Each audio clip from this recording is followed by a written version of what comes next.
I would like to welcome Rebecca Kragnes, our keynote speaker for today's event.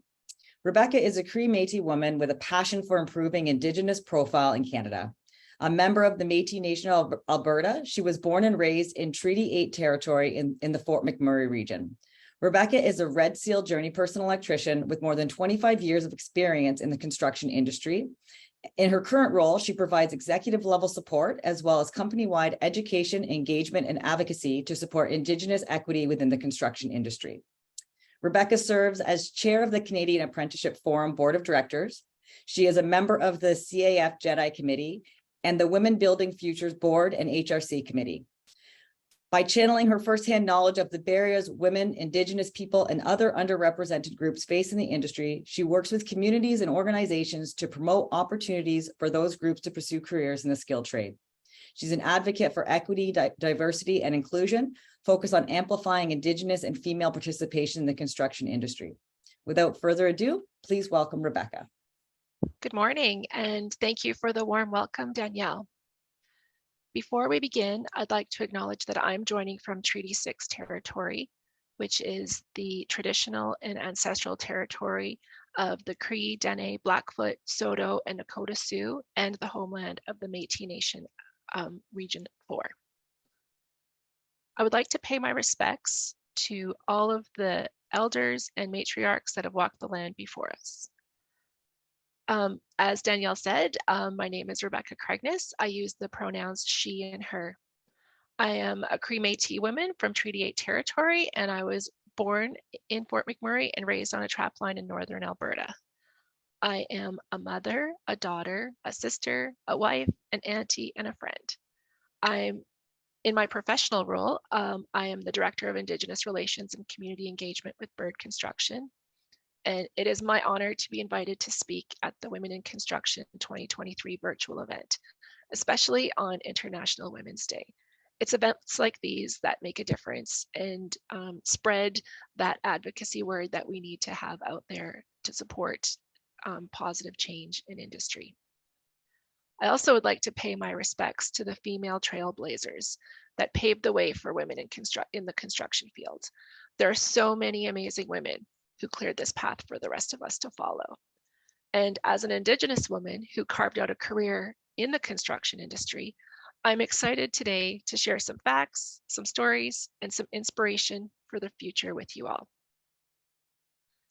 As the Honorable Qualtrough mentioned in her opening statement, there's a very large need for more apprentices and representation in industry. In the past 25 years, women's participation in the construction industry has remained between 8 and 12%. Of the 12% total female employment in the industry, approximately 5% is on-site employment, which is extremely low. There's a lot of discussion around the skilled trade shortage in Canada, and women are one of the untapped resources to fill this gap. Currently, with less than 5% female representation, there's a huge opportunity to change the landscape for women to work in non-traditional roles. If we include other marginalized groups, there are plenty of candidates to fill this gap in the skilled trade workforce. However, that will not happen without mindful, respectful, and meaningful opportunities. Carving out space for representation is fundamental to increasing participation. So I usually tell a little bit about myself to explain how I got to where I am today.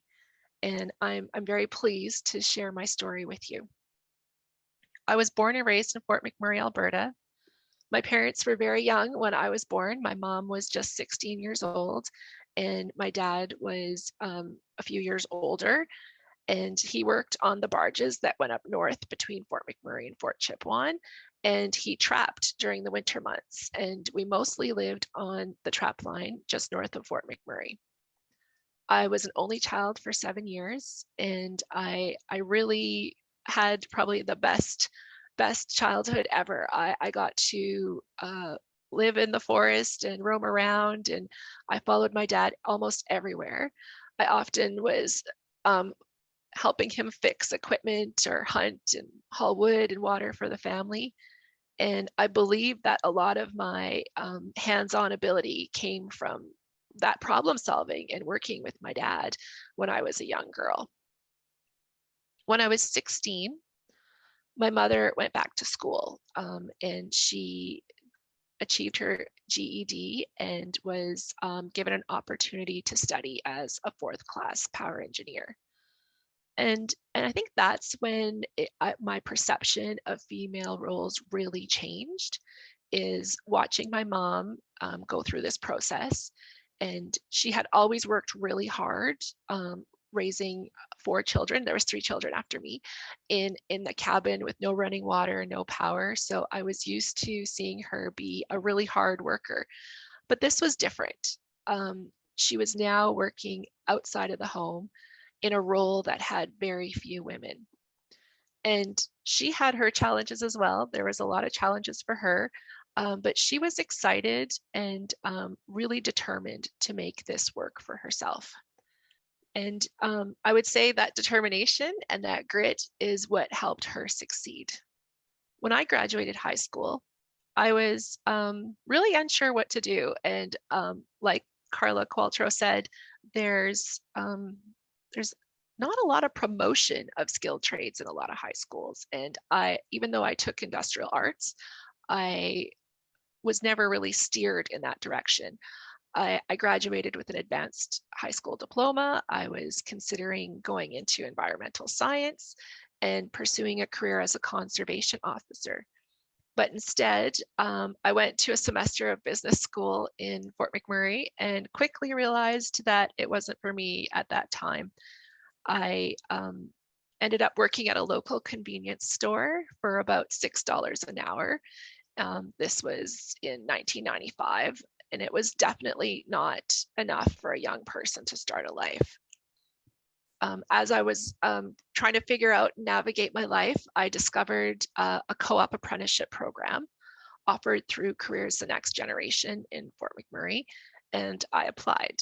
I was successful in my application, and I was offered any of the trades that they were currently serving, and I chose the electrical trade. And I often make jokes about growing up without electricity and then becoming an electrician, but because I was so intrigued by electricity. But this is where my skilled trades journey began. The co-op program is very unique. And it only happens in Fort McMurray. It supports apprentices with work placement throughout their apprenticeship to ensure they're able to finish the program within the 4-year term. So every year they rotate you to a different employer.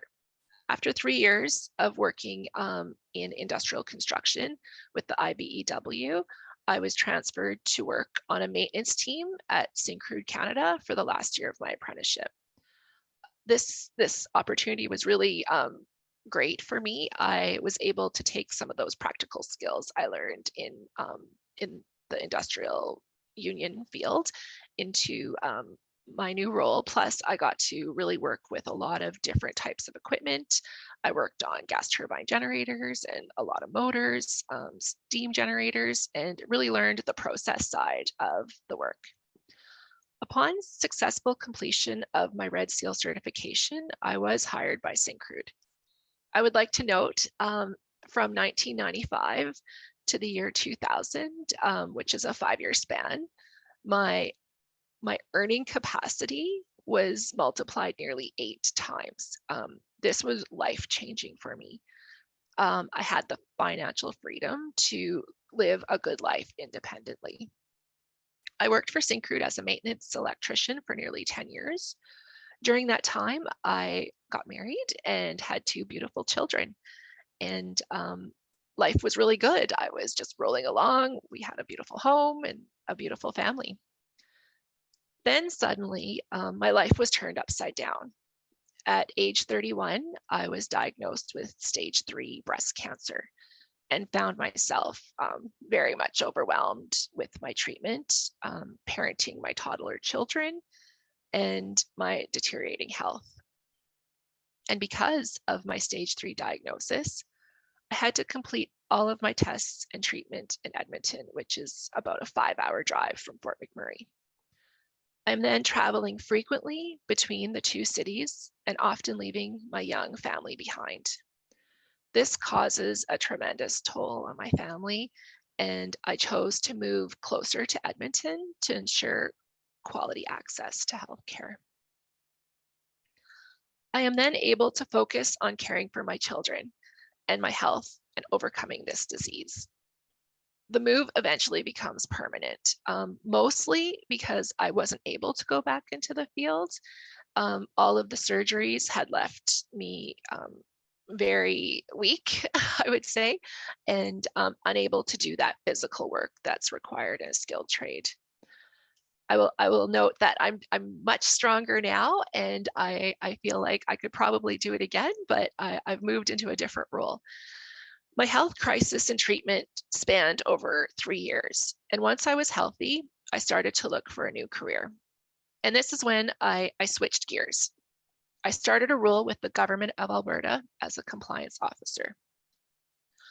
The requirements of this position is a Red Seal certification, and I just wanted to note again that all of my roles so far have been based upon that Red Seal certification. I was fortunate to work within many dynamic roles in the government and acquired skills in leadership and administration. One of my roles with the government was a secondment to Indigenous relations, and I was there to manage and lead the climate leadership grant funding for all of the Indigenous communities in Alberta. It was during this time that I really fell in love with working with Indigenous communities and organizations. I felt this strong desire to contribute to that positive change that I had witnessed when my mom was given that opportunity, and it really changed our lives. And especially with Indigenous women, there's so many opportunities for Indigenous women. So as I transitioned through my life, I was looking for something that really gave me purpose. And I also feel that after a cancer diagnosis, your lens changes so much, and you're looking for that purpose in life, and you have a whole different vision and lease on life, and you want to make a difference. So I often use this quote. It's on my screen of my laptop. It says, "What purpose is worth the currency of my life?" by Gary Hamel. I reflect every time I look at that quote, every day, multiple times a day, and it reminds me of why I do what I do. Following my passion and my desire to make positive change has led me to my purpose. In my current role with bird construction is where I found my place to harness this passion for change into action and work towards this purpose. I have the autonomy to create opportunities and make space on our projects for Indigenous and female participation. I am grateful for this space where I can make a difference and see the results. For many years, when I was working with the government, I had noticed there was a gap in the outcomes. We funded training to employment programs with First Nation and Indigenous communities across the province, and there was always very few or no jobs at the end of the training. And this was really frustrating. So I knew I had to figure out a way to engage industry to make that impact. And as a person who was directly impacted by my mom having her opportunity, and then myself navigating my own opportunities, I know firsthand what that ripple effect of a career can have on a family. These opportunities provide generational change. The financial impact for my parents was huge. They were able to buy a home for our family, which may seem like an insignificant milestone to many, but it's not.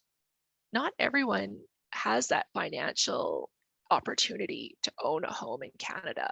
And I think sometimes we forget that. My mother went on to work with Syncrude for about 25 years. She's now retired and living a beautiful life with my dad on their farm.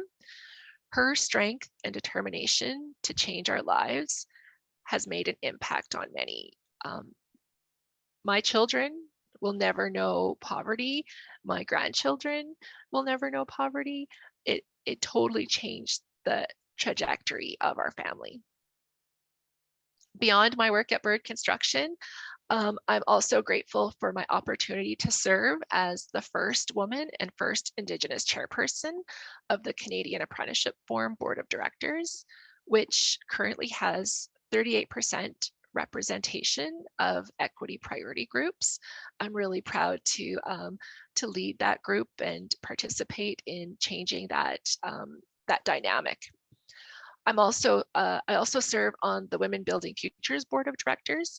These volunteer roles are engaging ways to influence change in the construction industry, as well as showcase the multiple possibilities that a skilled trade pathway can offer.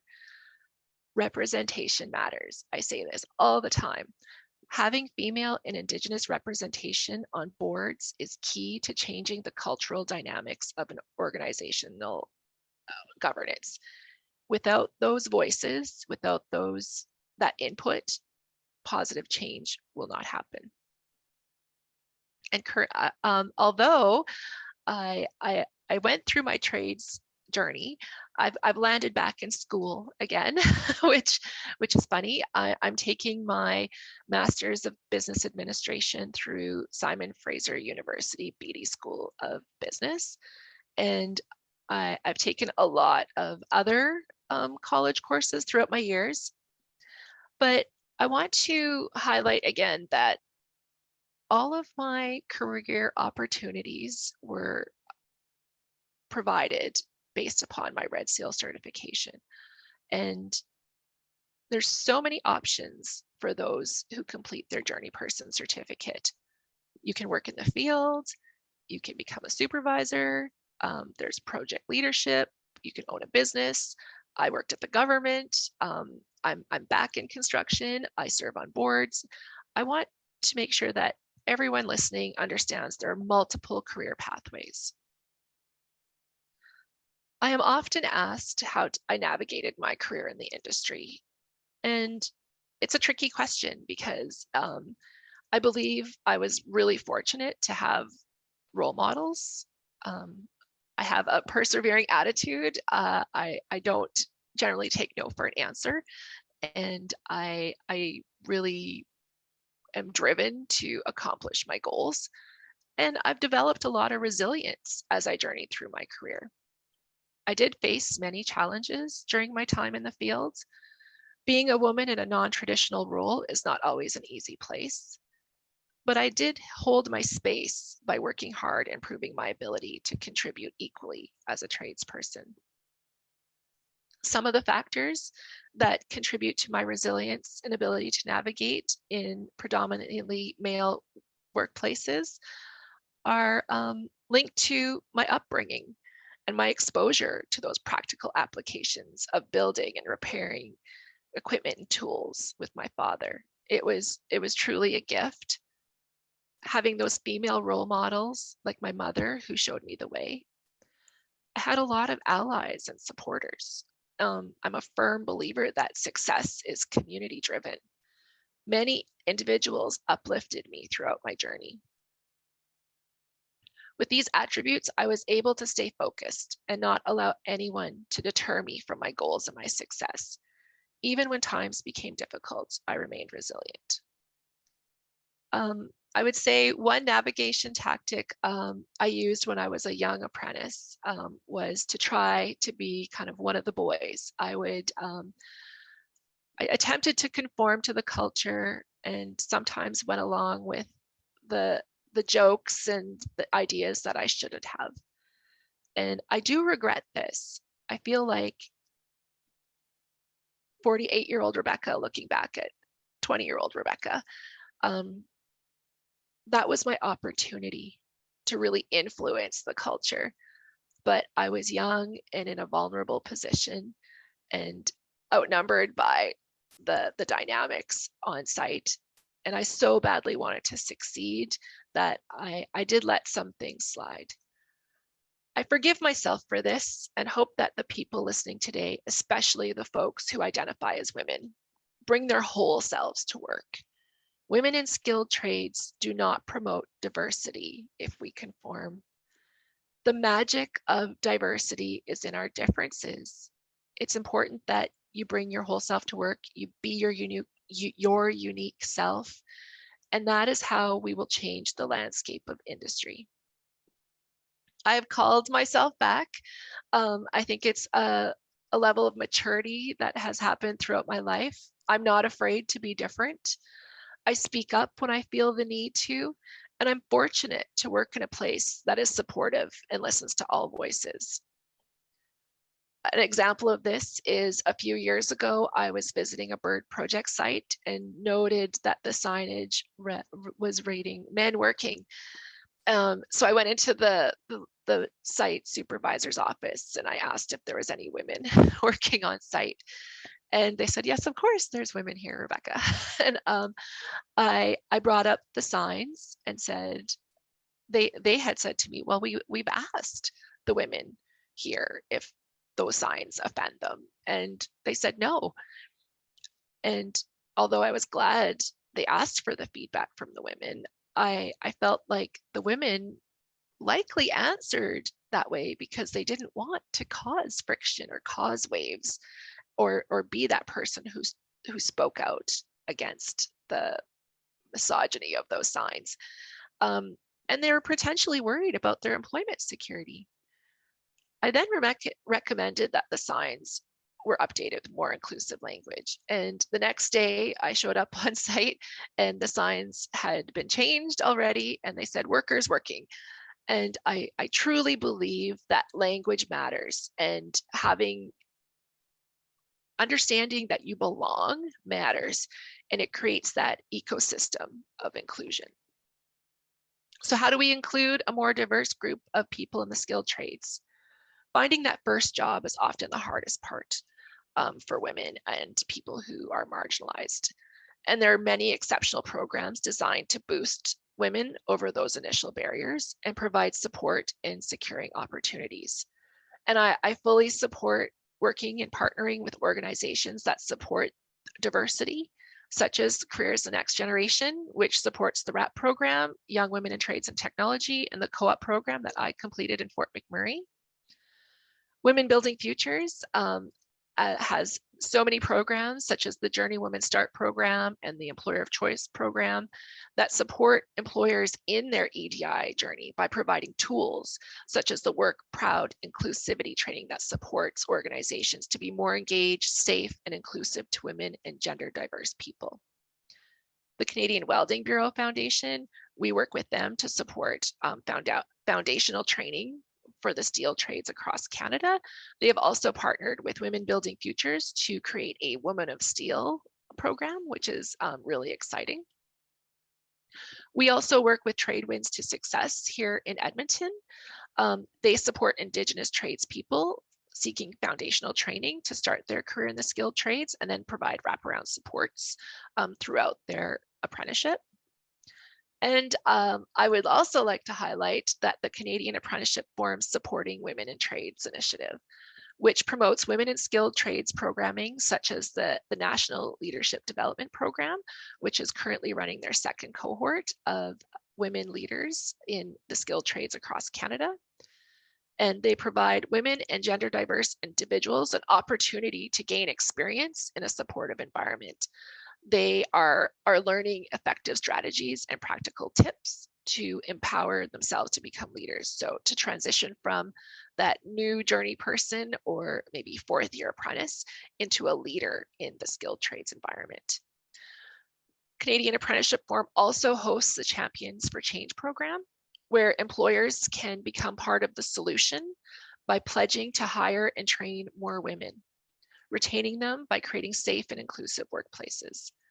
The Champions for Change pledge is to increase the number of women in skilled trades from 5% to 15% by 2023. And if you check out the Supporting Women in Trades webpage, you can sign up to take that pledge and be provided practical tools on how to support your journey to bringing more women into the skilled trades. And I will also throw in a shameless plug for the Supporting Women in Trades conference, June 10th to 12th in Winnipeg, Manitoba. You will experience a powerful group of tradespeople connecting and initiating change at that conference. It's an amazing event, and I strongly suggest anyone who's interested in really making that change should attend. All of these organizations provide foundational training and support for the individuals and often provide wraparound supports once the individuals are hired. Those support systems increase retention. They are helping us change the status quo and providing that ecosystem for transformation. And that is where true equity, diversity, and inclusion are found. One of my favorite diversity quotes is, "Diversity is being asked to the party and inclusion is being asked to dance. Let's all make space for everyone to dance." And that means change sometimes. Changing language, changing those signs, changing access to gender inclusive facilities, changing access to PPE that fits different bodies, changing how those accommodations are provided. This is especially important when there are individuals that fit in multiple social categories, such as race, class, and gender. That intersectionality is, when it is present, the barriers are compounded, creating those overlapping and interdependent systems of discrimination and disadvantage.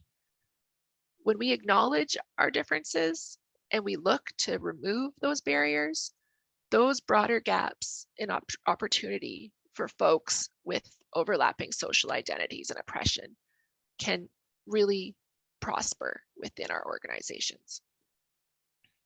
I think I've said it a couple times already today, but role models.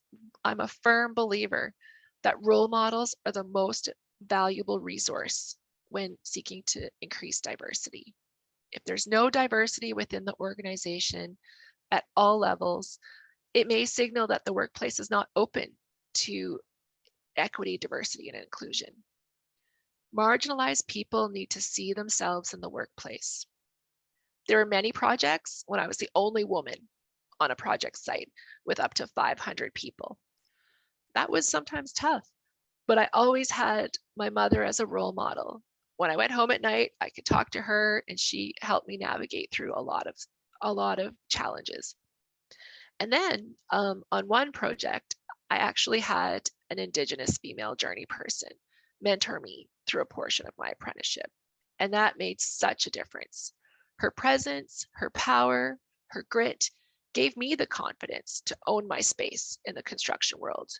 We need to see more women and gender diverse groups in the construction ecosystem. As a journey person, I also had an Indigenous woman apprentice who completed her Red Seal and is now a power systems electrician as well. She is a leader in her community and is a trainer for other young apprentices coming through. I would also add having representation in leadership roles across the organization is so important. At Bird, we have female representation in the field, on the tools, in superintendent roles, project management, and executive roles, such as our executive vice president of the industrial district, Tanis Prue. This makes a difference. Female leadership changes the conversation, opens the door for other women, and the decision-making becomes more innovative and more inclusive when women are in the boardrooms. I think everyone can be an ally for inclusive participation by showing respect and inclusion on job sites, welcoming workplaces with a culture of physical, emotional, cultural, or spiritual, and mental safety are vital to attracting and retaining diverse groups.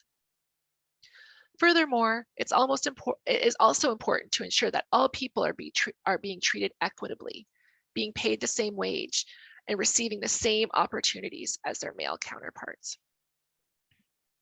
Today, I would say that my strength and my drive are fueled by my resilience and tenacity. I navigated through many internal and external barriers to be where I am today. I know what it's like to live in poverty. I know what it's like to face barriers and discrimination. And I know what it's like to face cancer. I know that I've risen above all of those challenges and can do so again. I can not only survive, but I can thrive in all uncertain places. I am rooted in my family. My husband and my children are my most treasured people in the world. Without their love and support, I probably wouldn't be here today. I work hard to do better for my children and my future grandchildren. I'm proud to be a role model for my son, who started his career as an electrician just a few weeks ago. I think it's a really twist of the norm to have a young man follow in his mother's skilled trade footsteps. This shows the tides are turning and there's more representation in skilled trades. There is a change in the landscape and a move away from the old boys club mentality, but our work is not done. We have a long way to go. This change may cost more, take more time to plan, and may create work, but think of the potential outcomes. That local workforce, skilled trades workforce that's from our country, from our regions, that represents the people who live here. Improved retention, the ability to keep people longer and watch them succeed throughout their journey. And more diversity equals more innovation. In closing, I challenge the industry folks listening to continue to diversify and remove those systemic barriers, acknowledge and mitigate the conscious and unconscious biases which have been perpetuated over decades. We need the construction industry to champion more diverse participation. We know that women are 50% of the Canadian population, and Indigenous peoples are the largest growing demographic in Canada. That means there's an incredible untapped pool of workforce in our country. Instead of looking outside for trade talent, the construction industry must invest and develop local talent by seeking to include women, Indigenous, and other marginalized groups in skilled trades. For the women and underrepresented people who are considering a career in the skilled trades, think about those benefits, that financial security, multiple career pathways, and all those transferable skills. The opportunities are out there. You are wanted, you are able, be yourself, be bold, be brave, and take a chance on skilled trades. Thank you. Thank you, Rebecca. That was excellent. Yeah, there were so many things. It's funny when you were talking about your mom and watching your mom and how that helped you. I feel very much the same in my career. My mom also had a career and was, very strong about a woman being able to have a job and do all things, be a mom, be a mother, do all of those things. And I know that helped me. And I have 2 daughters, so I know they're watching. And I think it's great when you talked about, not speaking up. We have I think 240 people on this call right now. And I can almost guarantee you there's a lot of women who have been in that situation where they feel they should have said something, but they didn't because they didn't want to be the person who's causing problems or, making trouble or anything like that. So I think it's great. There's people like you who are teaching our daughters and the young women coming up that it's okay to speak up for yourself and say, hey, that's not right. So thank you for that. So we have a few questions. So one of the things that you talked about was, you made a comment about that alongside women, if we could include other marginalized groups, there are plenty of candidates to fill the gap of the skilled trade workforce, but it won't happen without mindful, respectful, and meaningful opportunities. So what does a mindful, respectful, and meaningful opportunity look like to you?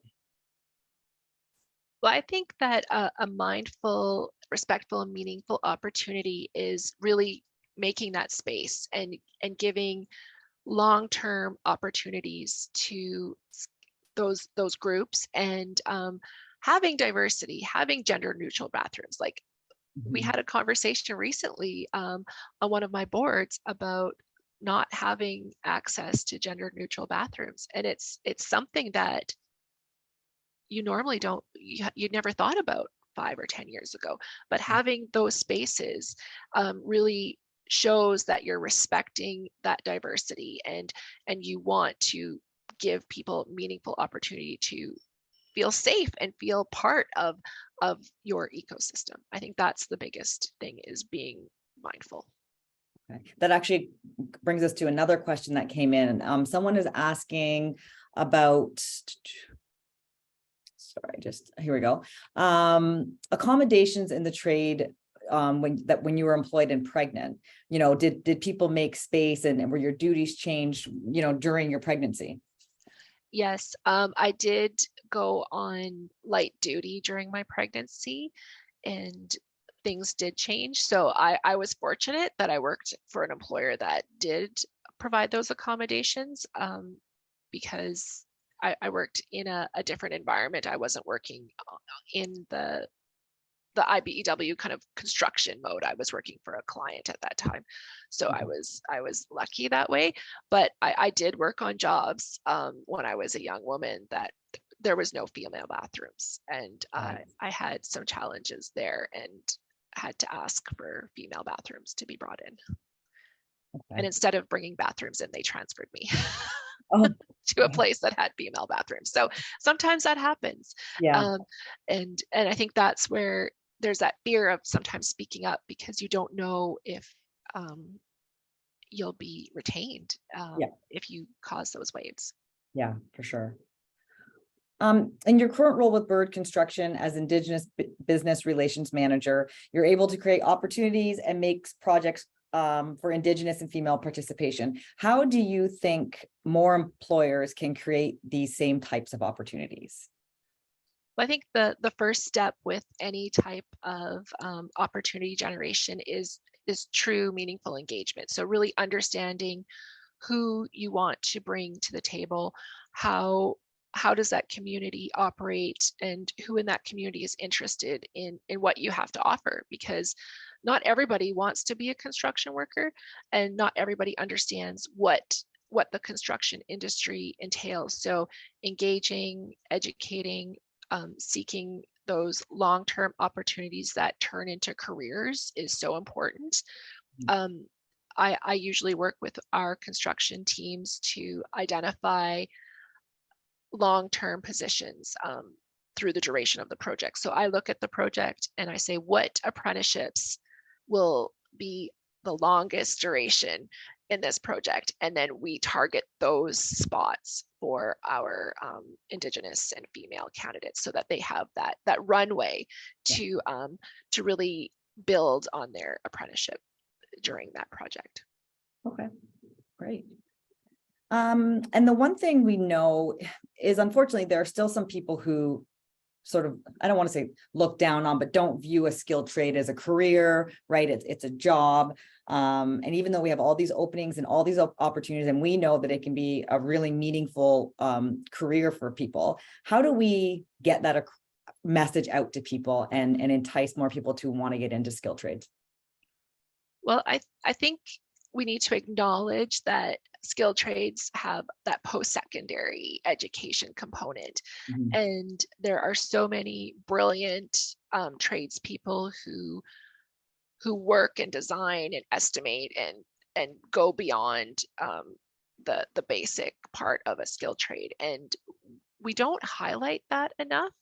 I think there needs to be more awareness. There needs to be more appreciation for skilled trades. Like, the world wouldn't function without skilled trades. The minute you have a plumbing problem, you really appreciate your plumber. So I think there just needs to be more awareness and highlight them especially in high school. Yeah. Like, my son just started his apprenticeship, and there's a small handful of young men who went into the trades that he in his friend group, but there's not a lot. Like, it's just not promoted enough. And I think we need to get that promotion out there and showcase what an amazing career skilled trades can be. Yeah. Yeah, it really starts at the school level, right? Yes. Okay, so I did have another question here from our audience. I'm just going to read it out to you. Okay. Most women in skilled trades are in electrical jobs. Do you know why? Is it lack of awareness to the other trades? Would it be a safety issue? That sort of thing.